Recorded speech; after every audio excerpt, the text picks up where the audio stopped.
नमस्कार, मैं हूं आपके साथ मनोज मानस। आप देख रहे हैं खबर उत्तराखंड। रुक करते हैं खबरों का। खबर रामनगर से है, जहां G20 के डेलीगेट्स के रुद्रपुर पहुंचने से पहले रामनगर पहुंचे प्रदेश के मुखिया पुष्कर सिंह धामी।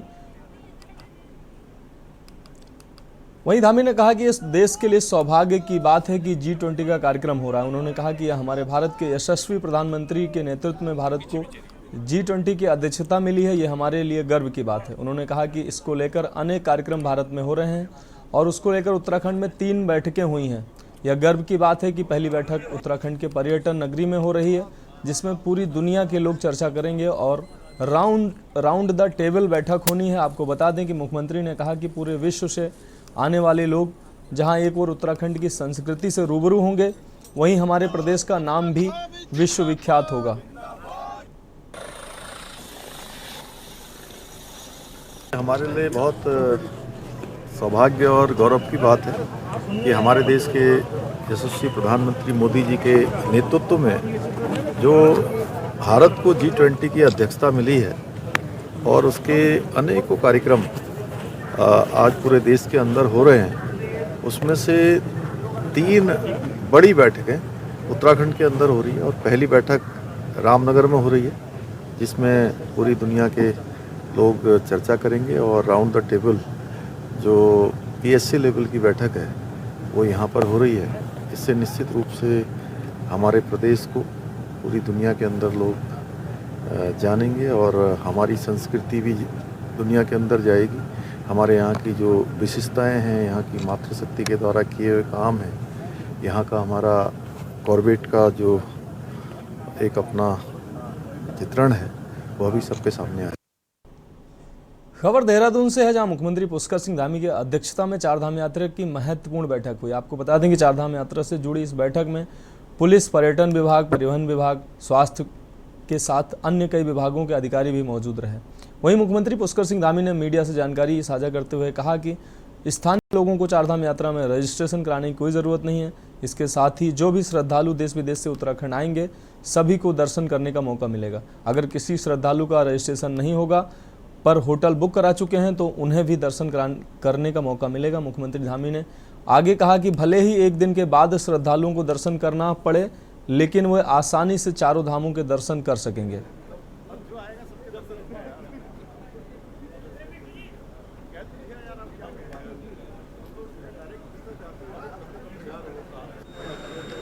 देखिए, चारधाम यात्रा की तैयारी बहुत अच्छे तरीके से चल रही है। सभी व्यवस्थाएं ठीक प्रकार से हों, आने वाले श्रद्धालुओं को, तीर्थयात्रियों को किसी प्रकार से भी कोई परेशानी न हो, उनकी यात्रा अच्छी हो। और पिछले वर्ष से भी और ज़्यादा इंतजामों पर ध्यान दिया गया है। जो पिछले बार कुछ काम और करने थे, उनको इस बार प्राथमिकता से करवाया गया है और लगभग 7 लाख से ज़्यादा अभी तक रजिस्ट्रेशन हो चुके हैं। इसके साथ साथ हमने यात्रा में यह भी तय किया है कि जो स्थानीय लोग हैं वह भी स्थानीय परंपरा के अंतर्गत धामों के दर्शन करने जाते हैं, तो उनको किसी प्रकार का भी रजिस्ट्रेशन या कोई पंजीकरण नहीं कराना होगा। और वहीं जो भी यात्रा में आ रहे होंगे देश भर से, विदेशों से जो भी श्रद्धालु आएंगे, जिनके होटल, रेस्टोरेंट या होम स्टे या कहीं पर भी अगर उनकी पहले से बुकिंग हो गई है तो वो रजिस्ट्रेशन उनका उसी समय करवाया जाएगा। रजिस्ट्रेशन की उनको लिए कोई बाध्यता नहीं होगी, वो स्वतः ही रजिस्टर्ड हो जाएंगे। और जो भी यात्रा में आएंगे, जितने भी श्रद्धालु आएंगे, हम सबको यात्रा कराएंगे। भले एक दिन किसी को रुकना पड़ सकता है, एक दिन आगे पीछे हो सकता है, लेकिन यात्रा सबकी होगी। खबर रुद्रपुर से, जहां G20 की बैठक हेतु दोपहर में पंतनगर एयरपोर्ट पर विदेशी मेहमानों की फ्लाइट पहुंची, जिससे G20 समिट में शामिल होने के लिए 17 देशों के 38 प्रतिनिधि पहुंचे। उनके पहुंचने पर टीका लगाया गया, छोलिया नृत्य से उनका स्वागत किया गया। यहां से 20 VIP बसों से विदेशी मेहमानों को होटल रेडिसन के लिए रवाना किया गया। वहीं पंतनगर एयरपोर्ट से बाहर आने पर मेहमानों को तिलक लगाकर उत्तराखंड की टोपी पहनाकर उनका स्वागत किया गया। इसके बाद छोलिया नृत्य से उनका स्वागत किया गया। मेहमान जर्मन हैंगर टेंट में गए। आपको बता दें कि अतिथि पंतनगर एयरपोर्ट से सीधे रुद्रपुर के रेडिसन ब्लू होटल के लिए रवाना हुए।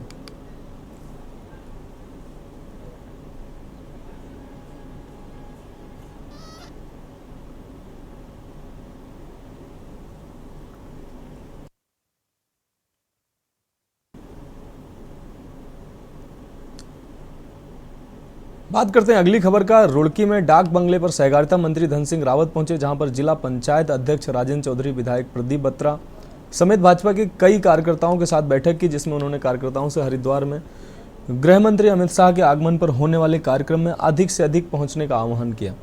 सहकारिता मंत्री धन सिंह रावत ने कहा कि देश का पहला राज्य है उत्तराखंड जो कि अपने सभी साधन समितियों को ऑनलाइन करने जा रहा है, उसका वह विधिवत उद्घाटन करने जा रहे हैं और 10,000 से ज़्यादा सहकारी समितियां, क्षेत्र से जुड़े लोग इस कार्यक्रम में भाग लेंगे।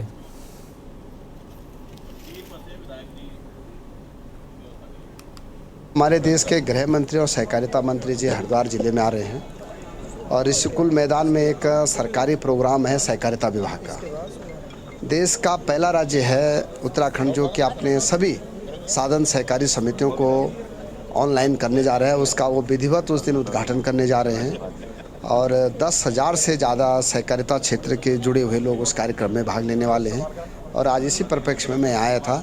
सब लोग बढ़ चढ़ के उस कार्यक्रम में भाग लेने वाले हैं। खबर लक्सर से है, जहां केंद्रीय गृह मंत्री और सहकारिता मंत्री अमित शाह के हरिद्वार दौरे में फेरबदल हो गया। अमित शाह अब 30 मार्च को हरिद्वार आएंगे, पहले ये दौरा 31 मार्च को प्रस्तावित था। वहीं केंद्रीय गृह मंत्री के दौरे में सुरक्षा व्यवस्था के मद्देनजर प्रशासन की तैयारियों में काफ़ी चुस्त दुरुस्त तैयारियां दिखी। अमित शाह गुरुकुल कांगड़ी यूनिवर्सिटी के दीक्षांत समारोह में शामिल होंगे, साथ ही हरिद्वार के रिस्कुल ग्राउंड में सहकारिता विभाग के उद्घाटन कार्यक्रम में भी शामिल होकर जनसभा को संबोधित करेंगे। इस कार्यक्रम में हजारों की तादाद में लोगों के पहुंचने की संभावना है।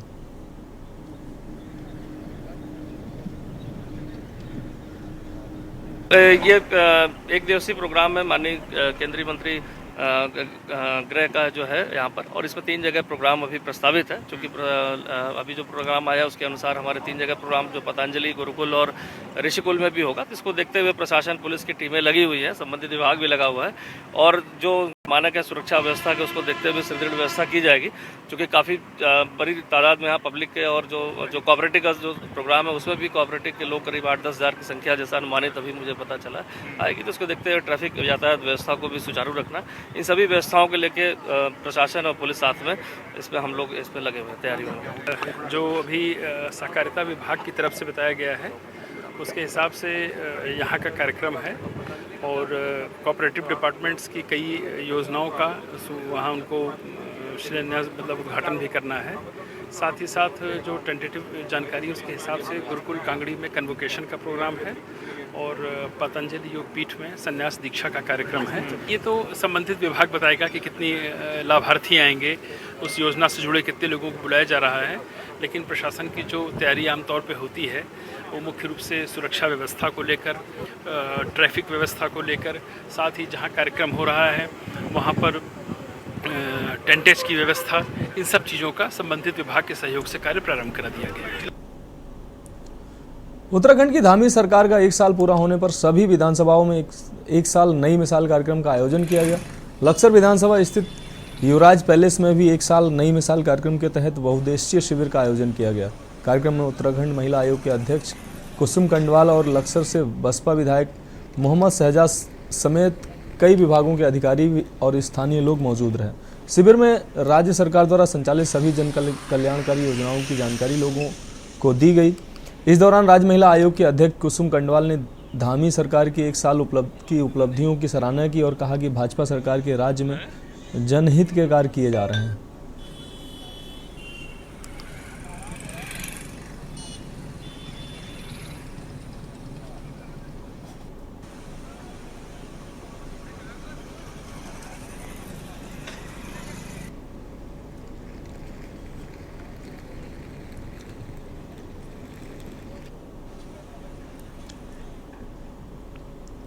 उत्तराखंड में आज से G20 सम्मेलन का आगाज हो गया। रामनगर में 28 से 30 मार्च तक चलने वाली G20 समिट के लिए सरकार ने सभी तैयारियां पूरी कर ली हैं। सरकार को इस समिट से काफ़ी उम्मीदें हैं। सभी मेहमान कड़ी सुरक्षा के बीच रामनगर पहुंच गए हैं। इस समिट में 36 विदेशी और 20 भारतीय सहित कुल 66 मेहमान रामनगर में G20 बैठक में शामिल हो रहे हैं। देखिए रिपोर्ट।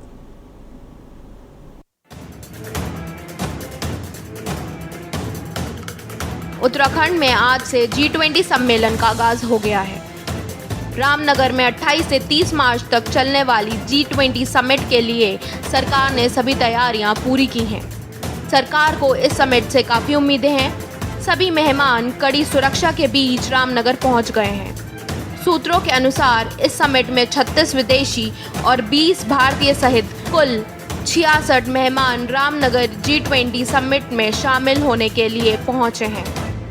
इसमें 20 देश अर्जेंटीना, ऑस्ट्रेलिया, ब्राज़ील, कनाडा, चीन, फ्रांस, जर्मनी समेत अन्य देशों के डेलीगेट भी शामिल हो रहे हैं। इस समिट में देश दुनिया के इंफ्रास्ट्रक्चर की चुनौतियों, नई तकनीकों समेत देश और राज्य में निवेश की गतिविधियों को आगे बढ़ाने समेत विभिन्न मुद्दों पर चर्चा की जाएगी। मुख्यमंत्री धामी का कहना है कि उत्तराखंड जैसे छोटे से राज्य के लिए G20 की मेज़बानी मिलना काफ़ी ऐतिहासिक है। सरकार को पूरी उम्मीद है कि इसके माध्यम से राज्य में पर्यटन की गतिविधियां बढ़ने के साथ ही औद्योगिक निवेश बढ़ेगा। बहुत बढ़िया। सब G20 की पूरी तैयारी हमने प्रारंभ कर दी है। रामनगर में पहली बैठक होगी, फिर दूसरी बैठक हमारी मई के और जून के महीने में 2-3 बैठकें लगातार होंगी। आपको बता दें कि उत्तराखंड राज्य में G20 समिट के तहत 3 वर्किंग ग्रुप की बैठक होगी। पहली बैठक रामनगर में 28 से 30 मार्च के बीच होगी। यहां G20 chief science adviser round table कार्यक्रम होगा। 25 से 27 मई के बीच working group on anti corruption की दूसरी बैठक ऋषिकेश में होगी। यहां 20 देशों के 200 प्रतिनिधि 3 दिन तक भ्रष्टाचार रोकने की चुनौतियों, उनके समाधान पर मंथन करेंगे। जबकि तीसरी बैठक 26 से 28 जून के बीच होनी है। यह वर्किंग ग्रुप ऑन इंफ्रास्ट्रक्चर की होगी। इसमें देश दुनिया के इंफ्रास्ट्रक्चर की चुनौतियों, नई तकनीकों आदि पर चर्चा की जाएगी। वहीं विपक्षी दलों ने भी G20 सम्मेलन पर अपनी अपनी राय दी है। नहीं, इसमें निश्चित ही हमारी अपनी आर्थिकी कैसे बढ़ेगी और राष्ट्र के लिए कैसे ये हितकर होगा, इस पर सरकार को उस एजेंडे पे चलना चाहिए। और क्या हम इस यात्रा से, जो G20 का सम्मेलन हो रहा है, इससे क्या लाभ हम हिंदुस्तान को दिला सकते हैं, क्या लाभ हमारे उत्तराखंड को होगा, इस पर भी फोकस होना चाहिए। देखिए, ये हमारे लिए गौरव का विषय हो सकता था कि हमारे राज्य में G20 सम्मेलन की 3 बैठकों का आयोजन होगा, लेकिन जो राज्य भ्रष्टाचार के दलदल में डूबा हो, वो भ्रष्टाचार विरोधी कार्य समूह की बैठक करवा करके क्या हासिल कर पाएगा, ये अपने आप में एक बड़ा सवाल है। उसके अलावा जो इंफ्रास्ट्रक्चर डेवलपमेंट की बात आ रही है, तो जिस ढंग से राज्य के विकास का पहिया है पूरी तरह से जाम है, पिछले 5 साल जाम रहा, इस 1 साल जाम रहा, तो उस पर भी ये कुछ हासिल कर पाएंगे, मुझे चिंता है।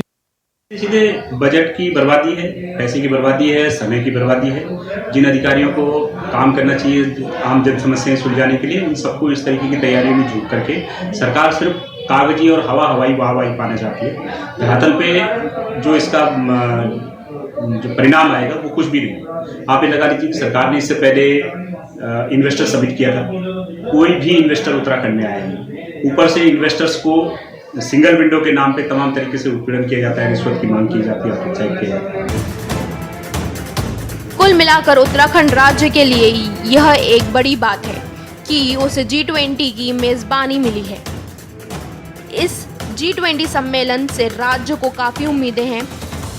माना जा रहा है कि इस समिट से राज्य में पर्यटन की गतिविधियां बढ़ेंगी, राज्य में इंफ्रास्ट्रक्चर में सुधार आएगा, राज्य में औद्योगिक निवेश बढ़ेगा। ऐसी अनगिनत उम्मीदें उत्तराखंड इस समिट से लगा कर बैठा है। देखना होगा इस समिट से राज्य को कितना लाभ होता है।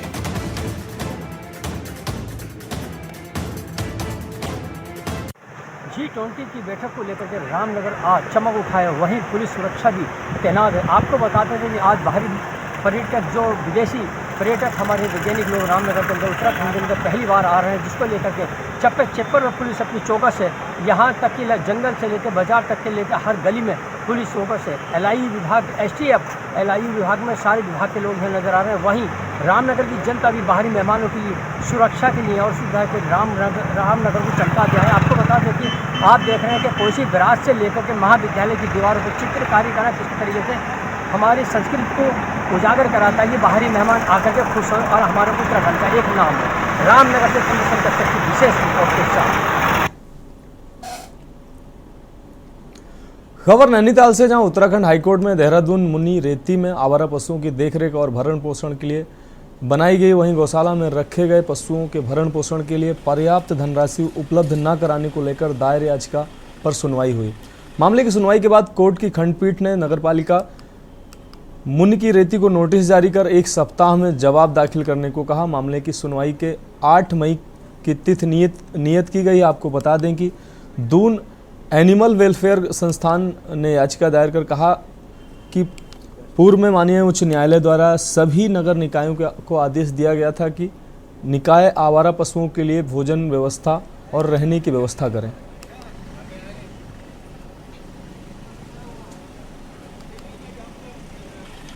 लेकिन क्योंकि उनको कोई पैसा नहीं दिया जा रहा है, इसलिए गायों की सेहत पर एक बड़ा प्रश्न चिन्ह खड़ा हो गया और दून एनिमल वेलफेयर संस्थान ने हाईकोर्ट को यही बात कही है कि नगरपालिका परिषद मुनि की रेती द्वारा माननीय उच्च न्यायालय के आदेशों की अवहेलना की जा रही है, उनको फॉलो नहीं कर रहे हैं।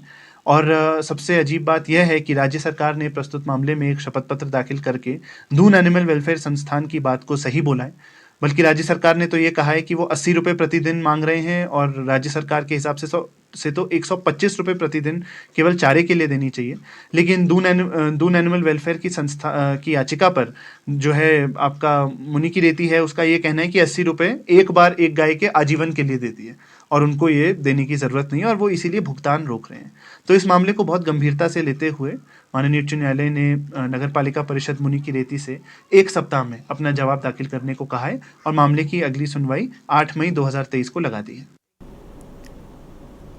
खबरों में वक्त है एक ब्रेक का, जल्द लौटते हैं। आप देख रहे हैं के न्यूज, खबरों का सारथी। ब्रेक के बाद आपका स्वागत है। रुक करते हैं अगली खबर का। रामनगर से आ रही अगली खबर। रामनगर G20 की कल से शुरू होने वाली आज से शुरू होने वाली बैठक को लेकर पुलिस प्रशासन ने पंतनगर एयरपोर्ट से कार्यक्रम स्थल तक फिलिप ने मॉक ड्रिल किया। गौरतलब है कि G20 बैठक में आने वाले डेलीगेट्स मेहमान जिन वाहनों में बैठकर एयरपोर्ट से कार्यक्रम स्थल पर आएंगे, उन वाहनों की फ्लीट का मॉक ड्रिल किया गया। पंतनगर हवाई अड्डे से रामनगर तक डेलीगेट्स को सुरक्षा के बीच लाने की प्रशासन की मॉक ड्रिल हुई। बता दें कि आज G20 का कार्यक्रम की शुरुआत हो रही है, जिसमें भारत के 7 ही विदेशी मेहमान रामनगर के ताज रिसोर्ट में पहुंचे हैं। वहीं आज इन मेहमानों को सुरक्षा के बीच लाने की प्रशासन ने पूरी मॉक ड्रिल किया।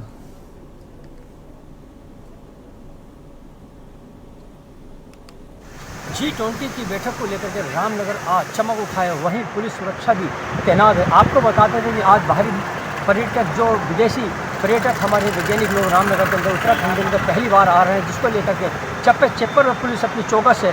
यहाँ तक कि जंगल से लेकर बाजार तक के लेकर हर गली में पुलिस चौकस है। LIU विभाग, STF, LIU विभाग में सारे विभाग के लोग नजर आ रहे हैं। वहीं रामनगर की जनता भी बाहरी मेहमानों के लिए सुरक्षा के लिए और सुविधा के रामनगर को चमका दिया है। आपको बता दें कि आप देख रहे हैं कि कोसी बैराज से लेकर के महाविद्यालय की दीवारों पर चित्रकारी करना किस तरीके से हमारी संस्कृति को उजागर कराता है। ये बाहरी मेहमान आकर के खुश हो और हमारे उत्तराखंड का एक नाम है। रामनगर से की विशेष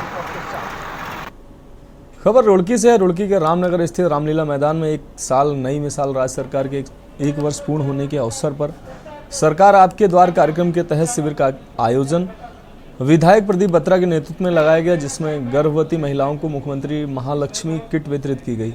वहीं शिविर में 1 दर्जन से अधिक विभागों के स्टॉल लगाकर लोगों का समाधान कराया गया। विधायक प्रदीप बत्रा ने कहा कि राशन कार्ड तथा आंगनबाड़ी में होने वाली अनियमितताओं को लेकर जांच कराकर उनका समाधान कराया जाएगा। जनता को कोई परेशानी आने वाली किसी भी समस्या से निजात दी जाएगी। शिविर में उन्होंने राज्य सरकार के 1 साल पूरे होने पर 1 साल नई मिसाल कार्यक्रम के तहत जनता को कई योजनाओं के बारे में जानकारी दी।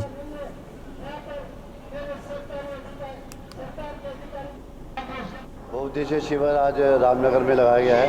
बहुउद्देशीय शिविर का उद्देश्य यही है कि लोगों को लाभ मिले और लोग जो है सरकारी योजनाओं के बारे में जानकारी प्राप्त कर सकें। सरकार 1 साल बेमिसाल काम किया है सरकार ने और नई मिसाल एक बनाई है, तो उसके बारे में लोगों को जागरूक करना है, लोगों को जानकारी देनी है। हमारे माननीय मुख्यमंत्री पुष्कर सिंह धामी जी की सरकार लगातार जो है काम कर रही है। प्रदेश में सख्त कानून बन रहे हैं, महिला आरक्षण कानून बना है, नगर विरोधी कानून बना है और जितनी भी सरकारी योजना है उसका लाभ लोगों को मिले, इसका उद्देश्य आज यही है। के सरकार के कंप्लीशन के उपलक्ष्य में ये सभी विधानसभाओं में बहुउद्देशीय शिविर और स्वास्थ्य शिविर लगाए जा रहे हैं। तो उसी क्रम में आज रुड़की विधानसभा में हमने ये शिविर का आयोजन किया है। तो इसमें सभी विभागों की स्टॉल्स वगैरह लगी हैं, सभी विभाग के जो अधिकारी हैं वो उपस्थित हैं। तो यहाँ पे लोगों की समस्याएं भी ली गई हैं और इसके अलावा जो लोग अपना विभागों से जो भी योजनाओं का लाभ पाना चाहते हैं तो उसकी भी जानकारी भी दी जा रही है, फॉर्म भी भरे जा रहे हैं ताकि उनको इमीडिएटली इसका लाभ मिल पाए। खबर उत्तराखंड में अभी के लिए इतना ही। मुझे दीजिए इजाजत। नमस्कार।